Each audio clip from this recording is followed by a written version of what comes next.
నీకు బలరాంకి పెళ్లి జరిపిస్తే అన్ని విధాలా బాగుంటుందన్నది మా అందరి ఆలోచన.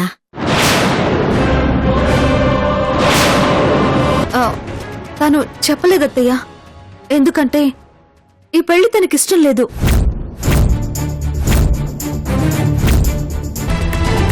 చెప్పమ్మా, నీ నిర్ణయం ఏదొకటి చెప్పమ్మా.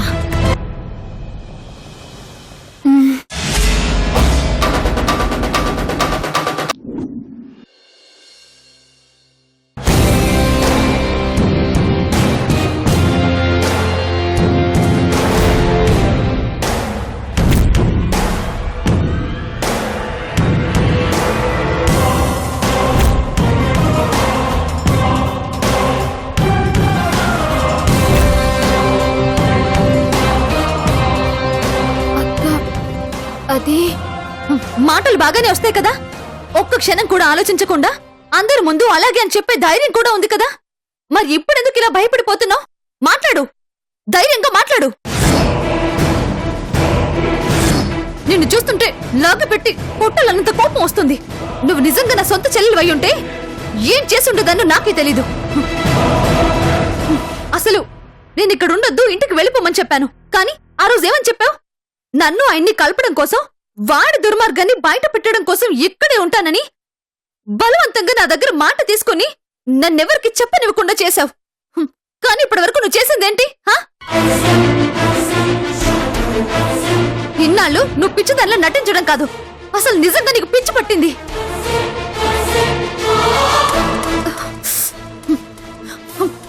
నా మీద నమ్మకంతో మీ వాళ్ళు నిన్నెక్కడికి పంపించారు. మరి నువ్వు చేసిన పనికి మళ్ళ పనికి నేను మీ వాళ్ళకి ఏమని సమాధానం చెప్పాలి? వాళ్ళ ముందు నేను దోషిగా నిలబడాలా? అసలు నువ్వు చెప్పేది ఏది నిజమో ఏది అబద్ధమో నాకు అర్థం కావట్లేదు. చివరికి నిన్ను నమ్మాలో లేదో కూడా అర్థం కాని పరిస్థితికి తీసుకొచ్చావు. ఎందుకంటే మీ బావంటే ప్రాణం, అతన్ని పెళ్లి చేసుకుంటాను, అందుకే ఇంట్లోంచి పారిపోయి వచ్చాను అని చెప్పావు. మీ బావ కనిపించకపోతే జీవితాంతం ఇలాగే ఉండిపోతానని చెప్పావు. మరి బావంటే నిజంగా అంత ప్రేమ ఉన్నదానివి ఈ యదవం చేసుకోవడానికి ఎలా ఒప్పుకున్నావు? అంటే నీ మాయ మాటలతో నన్ను మోసం చేశావా?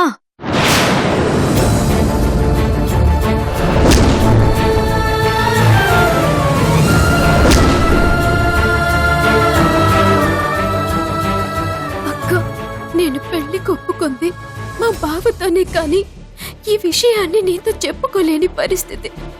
నేను చేసింది కరెక్టేనని నాకు అనిపిస్తుంది. ప్రస్తుతం నువ్వు బాధపడ్డా సరే, ఈ విషయం తెలిసిన రోజున నేను నిన్ను మోసం చేయలేదని నువ్వే అర్థం చేసుకుంటావు. మాట్లాడవేంటి? ఎందుకు ఇలా చేశావు? నీ అబద్ధాలతో నన్నెందుకు పిచ్చదాన్ని చేశావు? మాట్లాడు.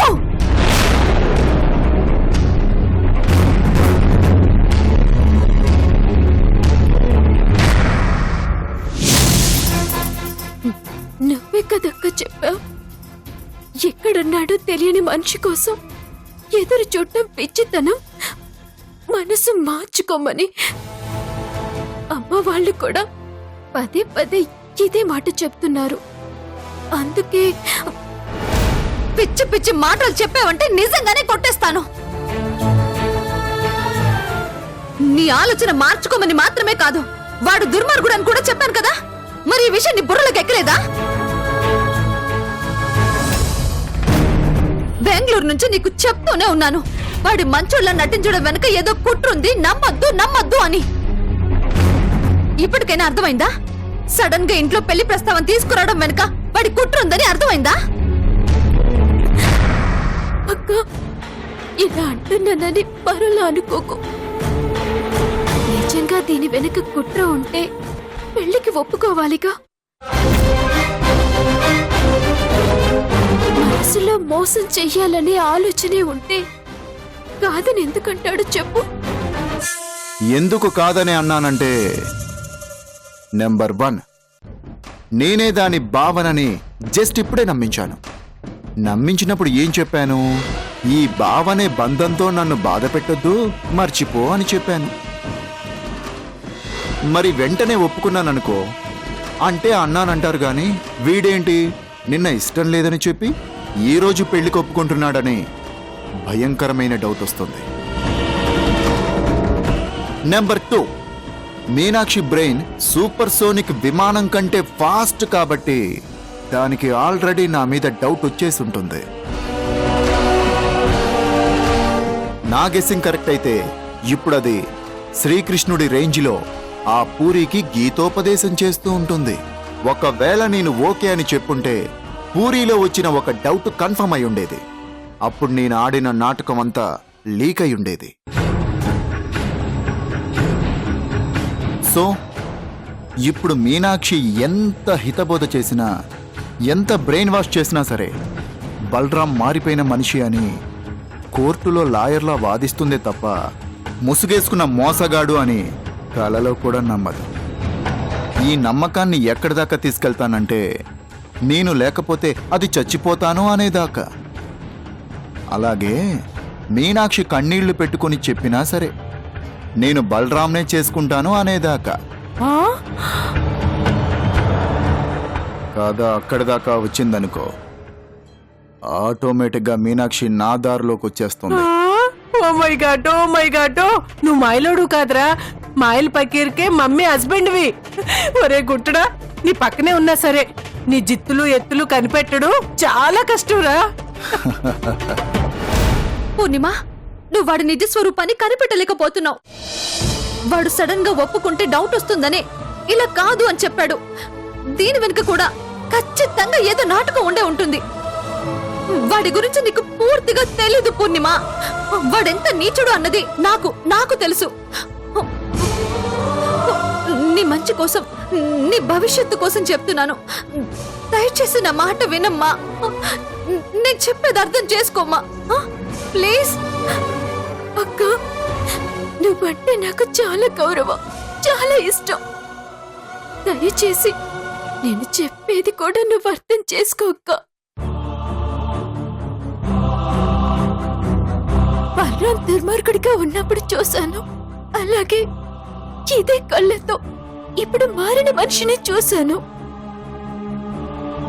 కానీ నువ్వు మాత్రం అతన్ని ఇంకా పాత బలరంలాగే చూస్తున్నావు. అయ్యో పూర్ణిమ, నీకేమైనా పిచ్చా? ఇదంతా ఒక పెద్ద నాటకం అని చెప్తుంటే అర్థం చేసుకోవేంటి?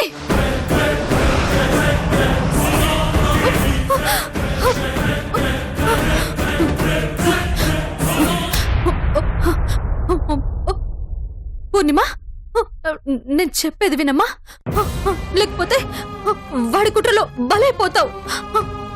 అప్పుడు బాధపడటం తప్ప జరిగిన నష్టాన్ని వెనక్కి తెచ్చుకోలేవమ్మా. నా మాట విను ప్లీజ్. నా తల్లి కదూ, నా మాట విను. నువ్వు కూడా నేను చెప్పేది నమ్మక్క. దయచేసి నా నమ్మకాన్ని అర్థం చేసుకో ప్లీజ్. పూర్ణిమ, పూర్ణిమ, పూర్ణిమ.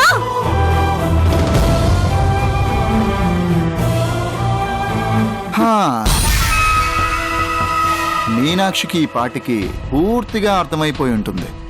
పూరిని అడ్డు పెట్టుకుని మీనాక్షి కోసమే నేను ఈ నాటకం ఆడుతున్నానని దానికి టోటల్ గా ఒక క్లారిటీ వచ్చేసి ఉంటుంది. అంత నమ్మకంగా ఎలా చెప్తున్నారో గుంటుడా? ఎలా అంటే నా గెస్ కరెక్ట్ అయితే మీనాక్షి ఇప్పుడు రాకెట్ కంటే ఫాస్ట్ గా ఇక్కడికి వస్తూ ఉంటుంది.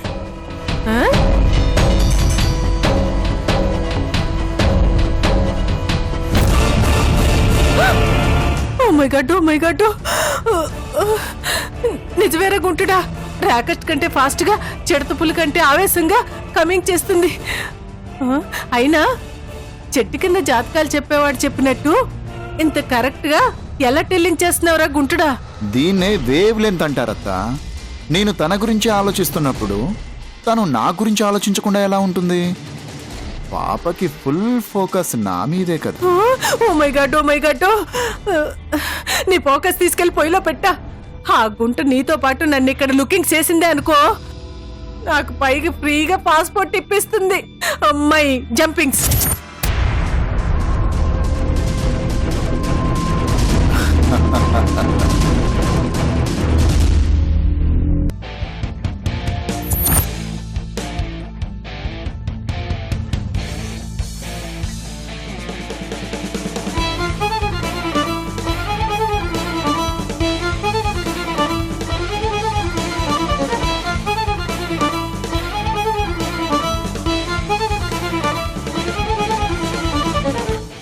చేసిన దొంగ ధ్యానాలు చాలు, ఇకలే. మీనాక్షి, నువ్వెప్పుడొచ్చావు? అయినా ఏంటి అలా మాట్లాడుతున్నావు? బాగా నటిస్తున్నావు బలరాం. ఎంతైనా దొంగవి కదా. ఇలాంటి దొంగ నాటకాలు, మాయ వేషాలు వెన్నుతో పెట్టిన విద్య కదా. అందుకే చాలా బాగా జీవిస్తున్నావు. మీనాక్షి, నాటకాలేంటి, వేషాలేంటి? నువ్వేం మాట్లాడుతున్నావో నాకు అర్థం కావట్లేదు. చాలు, నటించింది చాలు, ఇక ఆపు. నీ దొంగ నటనలతో అమాయకురాలైన పూర్ణిమని, ఈ ఇంట్లో వాళ్ళని, ఆఖరికి ఈ ప్రపంచాన్నైనా నమ్మించగలవేమో గాని నన్ను కాదు. నువ్వేంటో, నీ నిజ స్వరూపమేంటో అణువణువు తెలిసిందాన్ని. అలాంటిది రాత్రికి రాత్రే నువ్వు పెద్ద బుద్ధుల్లా మారిపోయావని చెప్తే ఎలా నమ్ముతాననుకున్నావు? నమ్మవు మీనాక్షి. ఎందుకంటే నీ విషయంలో నేను చేసిన తప్పులు అలాంటివి. నువ్వు నమ్మకపోవడంలో అర్థం ఉంది, కానీ ఇంకా దొంగలాగే చూస్తున్నావు చూడు. అదే చాలా బాధగా ఉంది. ఆఖరికి నిన్ను కృష్ణ కలపాలని సిన్సియర్గా ప్రయత్నిస్తున్నా సరే, అదంతా మోసమని మాట్లాడుతున్నావు చూడు. అది ఇంకా బాధగా ఉంది. ఏంటో మీనాక్షి, ఈ లోకమే అంతా. కళింగ యుద్ధంలో లక్షల మంది రక్తాన్ని చూసిన తర్వాత అశోకుడు చెలించి శాంతిమూర్తిగా మారిపోయాడంటే నమ్మారు. కానీ తెలిసో తెలియకో చిన్న చిన్న తప్పులు చేసిన నేను మారాడంటే మాత్రం నమ్మట్లేదు. ఏం చేస్తాం మీనాక్షి?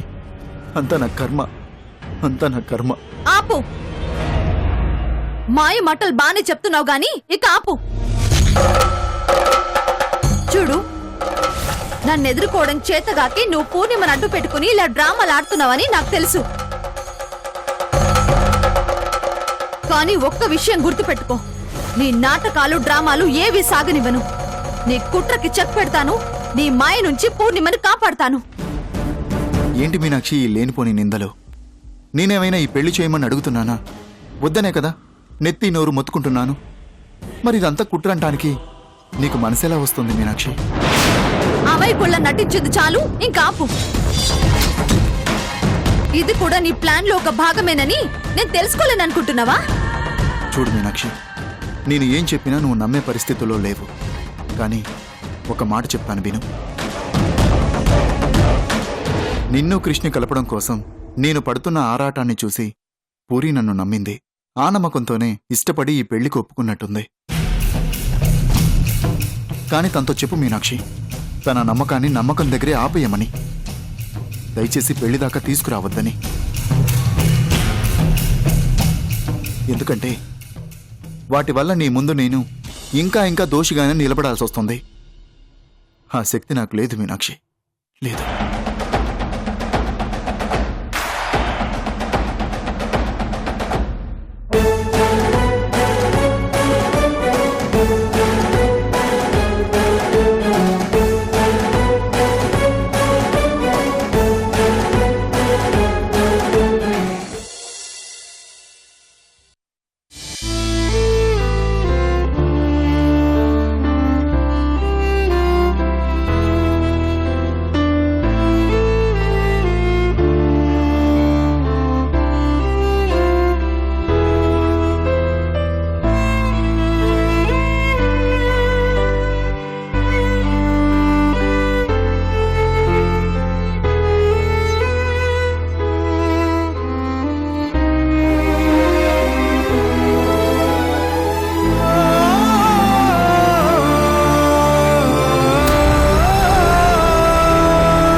కన్నీళ్ళని దాచినంత తేలిక కాదక్కా మనసులో ఉన్న బాధను దాచడం అంటే.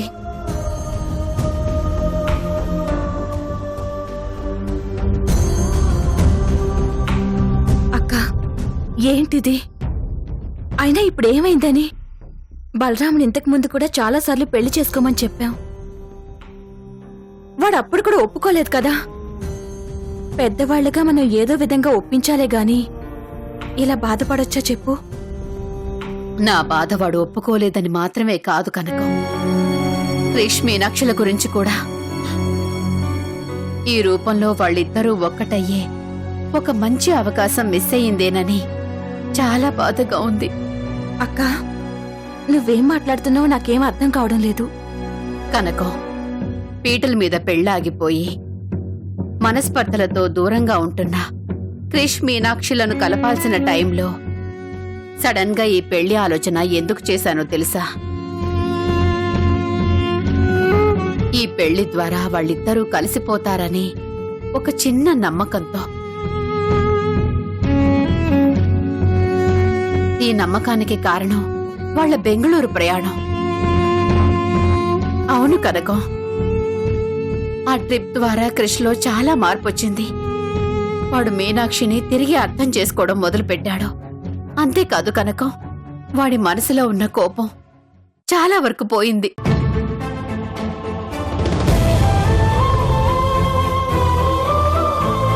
ఒక చిన్న ప్రయాణం ద్వారానే వాళ్ళిద్దరి మధ్య అంత మంచి అవగాహన ఏర్పడింది. అలాంటిది వాళ్ళిద్దరూ కలిసి పెళ్లి చేస్తే ఈ పెళ్లి ప్రయాణంలో వాళ్ళ మనసులు పూర్తిగా కలిసిపోతాయని, ఖచ్చితంగా తిరిగి వాళ్ళిద్దరూ కలిసిపోతారని ఒక ఆశ ఏర్పడింది. కానీ ఆ ఆశ నెరవేరేలా కనబడట్లేదు కనకం.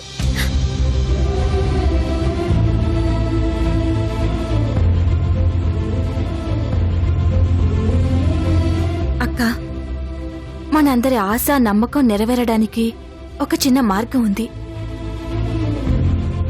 ఏంటి కనకం అది? ఏం లేదక్కా, బలరాం చెప్తే క్రిష్ ఎలా అయితే వింటాడో, క్రిష్ చెప్తే బలరాం కూడా అలాగే వింటాడు. అందుకని బలరాంని పెళ్లికొప్పించే బాధ్యత క్రిష్ మీద పెట్టావనుకో, ఏదో ఒక విధంగా బలరాంని క్రిషే ఒప్పిస్తాడు.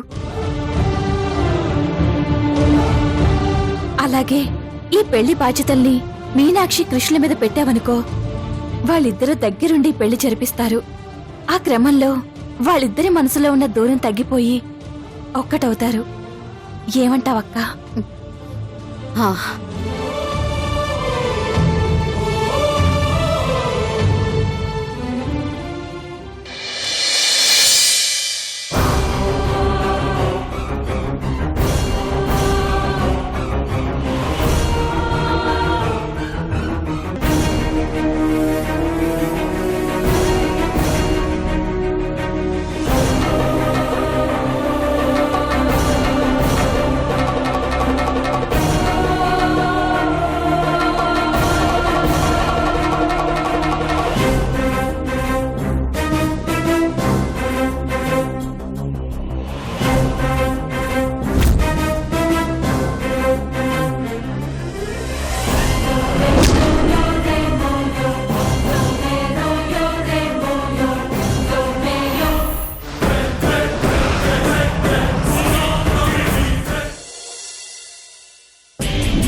బ్యాగు పద.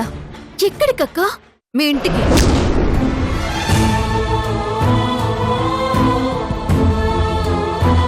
మా ఇంటికా? మా ఇంటికెందుకు? రాత్రి చెప్పావు కదా అర్థం చేసుకోమని. అర్థం చేసుకున్నాను. నువ్విక్కడ ఉండటం కరెక్ట్ కాదు అని. అక్క, నేను అర్థం మాట్లాడుకో. నువ్వు చిన్న పిల్లవి, ఒక మాయలో ఉన్నావు. మంచేదో చెడేదో తెలుసుకోలేని స్థితిలో ఉన్నావు. చెప్తే అర్థం చేసుకునే పరిస్థితుల్ని దాటి వెళ్లిపోయావు. నా మీద నమ్మకంతో మీ వాళ్ళు నిన్నెక్కడ ఉండనిచ్చారు. నీకు సంబంధించి వాళ్ళకి సమాధానం చెప్పుకోవాల్సిన బాధ్యత నా మీద ఉంది. నువ్వు ఎలాంటి ప్రమాదంలో పడబోతున్నావో తెలిసాక కూడా నిన్ను ఇంకా ఇక్కడే ఉండనివ్వడం కంటే మూర్ఖత్వం మరొకటి ఉండదు. పద. అక్క, పద. ప్లీజ్ అక్క అక్క నోరు నేను మూసుకో, పద. చెప్పేది వినక్క. అక్క మాట్లాడకని చెప్తున్నానా పద. ప్లీజ్ అక్క అక్క ప్లీజ్ అక్క అక్క నా మాట విను అక్క.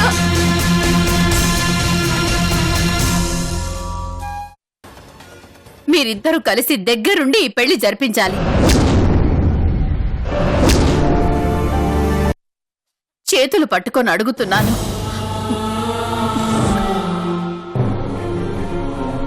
మీరిద్దరూ కలిసి ఈ పెళ్లి జరిపిస్తామని నాకు మాటివ్వండమ్మా ప్లీజ్.